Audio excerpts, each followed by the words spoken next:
और जब रात को मेरा मूड बनता है और ये किसी काम में होते तो ऐसे पटक के लाती हूँ, पटकती हूँ कि करो मेरे साथ, अभी मेरा मूड है।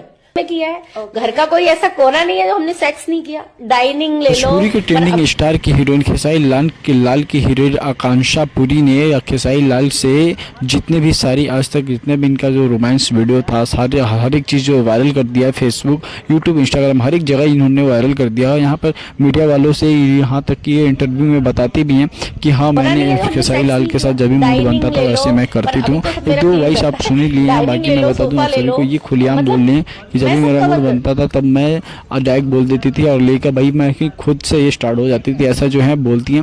लेकिन खेसारी लाल ये जब देखें एकदम पगला गए हैं, आप लोग वीडियो में देख ही सकते हैं, एकदम फुल्ली गुस्से में। लेकिन वहीं पे है जो अपने पावर स्टार भोजपुरी के स्टार किंग कहे जाने वाले पवन सिंह, वो इस चीज़ को देखते हुए बोले कि मैं खेसारी के साथ हूँ। खेसारी के साथ जो भी भाई बहुत ही गलत हुआ है, मैं खेसारी का फुल सपोर्ट करता हूँ। लेकिन खेसारी लाल इस चीज़ को देखते हुए बहुत ही ज़्यादा पागल हुए। आप लोगों का क्या राय है जरूर